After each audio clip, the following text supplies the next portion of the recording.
You know that god from the ocean could... Yes, and to think that this happened right on the heels of the incident... Say, do you think the person who assassinated our... Now that you mention it, that's very I mean, it all fits together. That person must have colluded with the evil god to harm Rex Lapis. Still, what sort of supernatural prowess must this person possess to be able to do such things? I have never heard of such a person in all my years. Forget it. Guessing's no use to us. Look, the Millilith over there looks like he's about to make an announcement. Let's hear what the Ministry of Civil Affairs has to say first.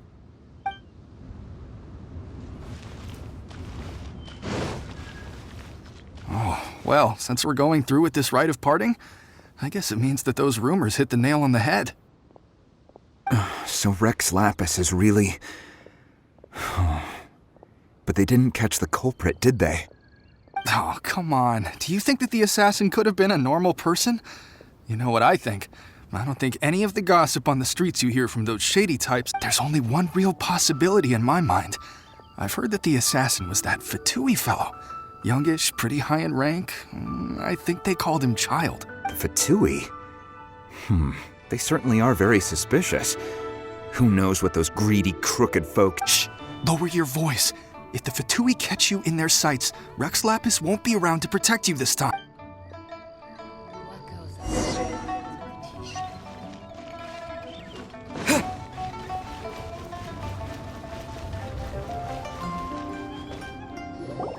Hear ye all, the Qixing's words. Though a dragon soars ageless as the mountains, it too must return to dust. This is common knowledge. Gods and Adepti live glorious lives, but both light and shadow have their season. So too must they face divinely appointed trials. Rumors and hearsay abound on the streets that Rex Lapis was murdered. Now, having been thwarted in his trial, Rex Lapis's soul has recouped the celestial heights. He beseeches the people of Liyue to grieve not, and nor are they to believe street-born rumors or indulge in baseless speculation.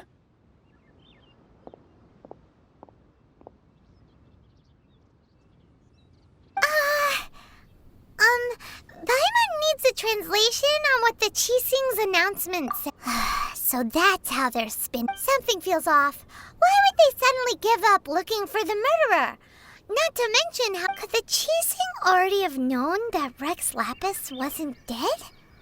But did Zhongli tell them in secret after his gnosis changed hands? Exactly, right? Ooh, seems like the rite of parting has been going on for a while now.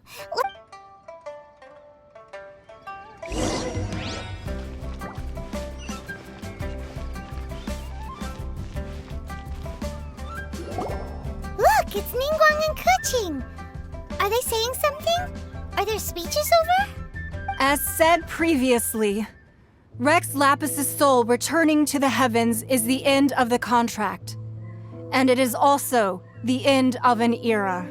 3,700 years of contracts burnt and reduced to ash. We, the people of Liyue, were indeed prosperous. But blinded by our prosperity, we forgot that time can be pitiless. The long, unending dream of our Archon walking among us. Now that we have awoken from our dream, we must learn to say farewell. Will you stand with us as we re-establish our contracts? As we build a new age of prosperity? So concludes the words of Her Eminence the Tianquan. Does Her Eminence the Yuheng have anything to add? Huh? Is she looking this way? Traveler. Yikes! She really is looking our way! Is that the traveler who they say defeated the ancient god? So young. The Liyue Qixing always repay their debts. And as you have heard, our eyes see far and our reach is long. Name your price. You deserve that much. Whoa!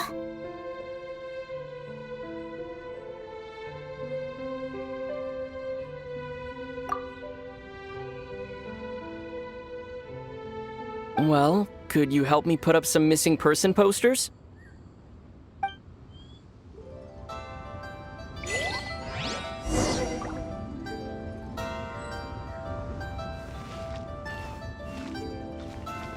As for the mortals and adepti of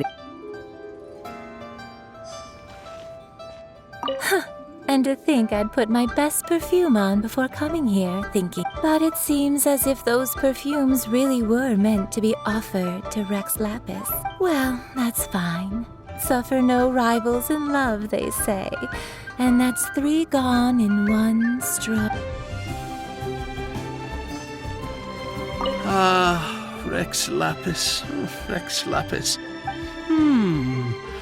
Now that I think about it, if everyone's of the same, perhaps mementos for Rex Lapis might be the best short-term business opportunity.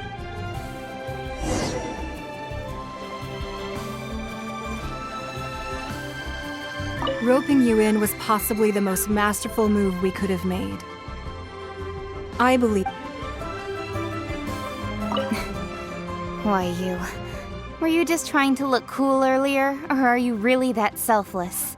If you were looking for someone, you could have just told me that in private. The cleanup of the premises, managing the crowds as they exit, making an account of the rite. There's much that remains to be done.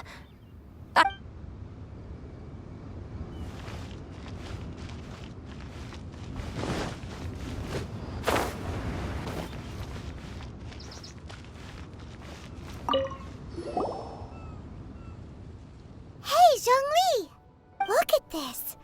Everyone in Liyue is caught up in their emotions, thinking that they'll never see Rex Lapis again.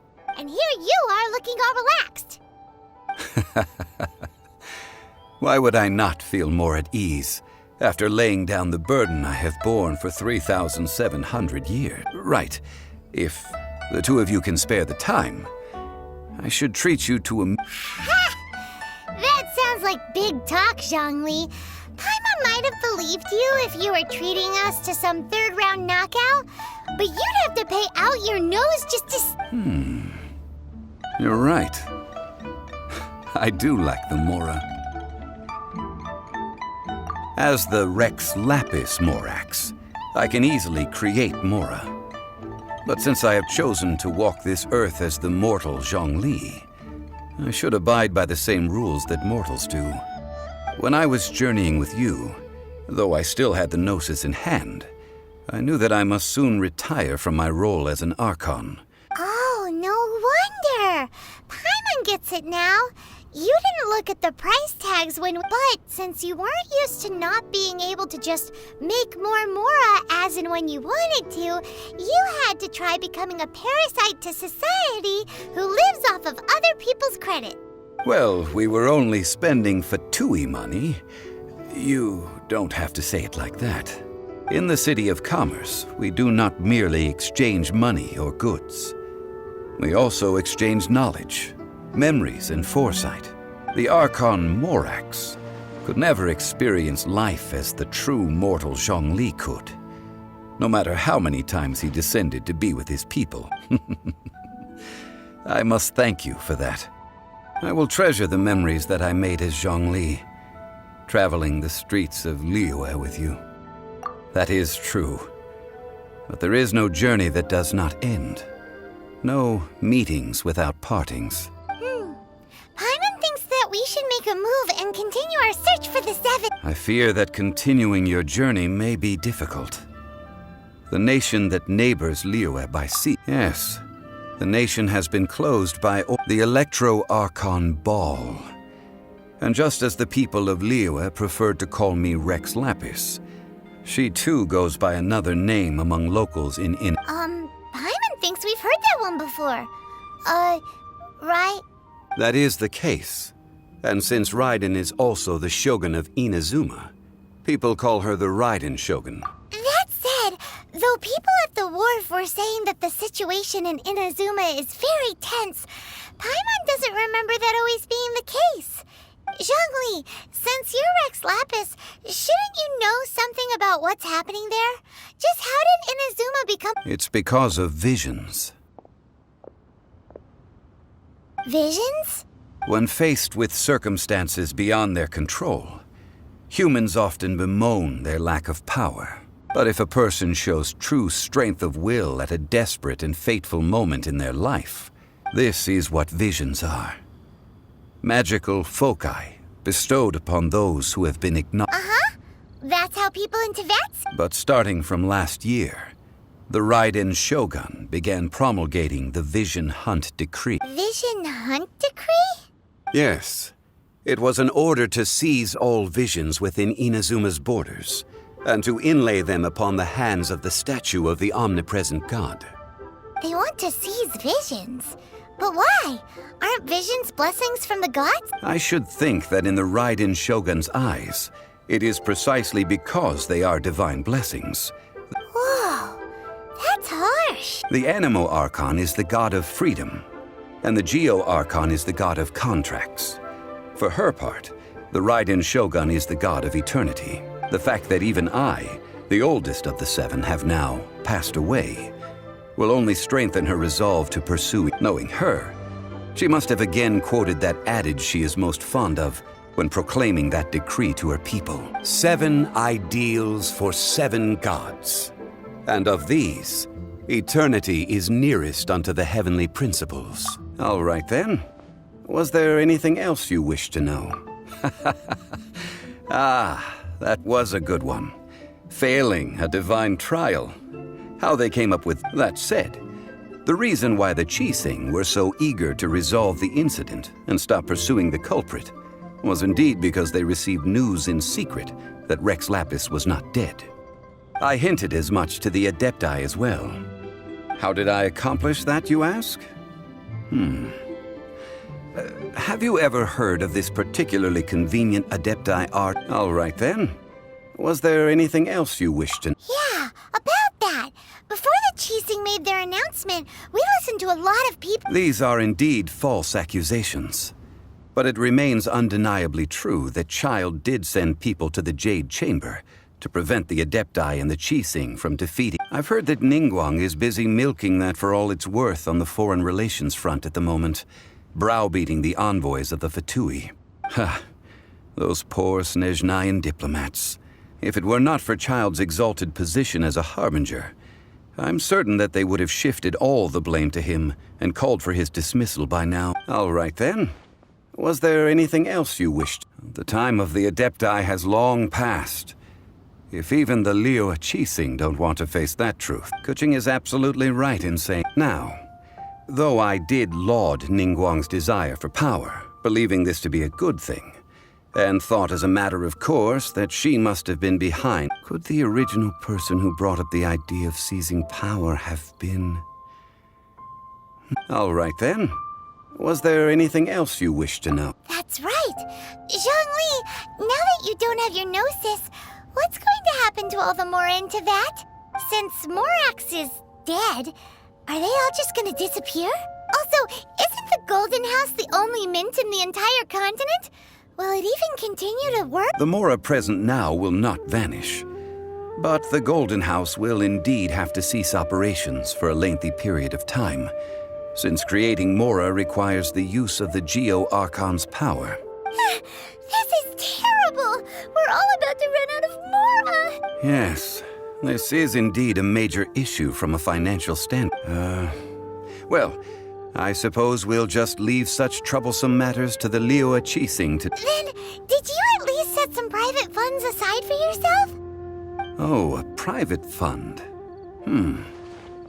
This does seem like a good, logical, common-sense idea.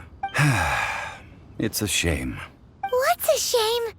It's a shame that I didn't think of it at the time. All right, then. Was there anything else? Well, then. I suppose you'll have to find a way to get inside this closed nation.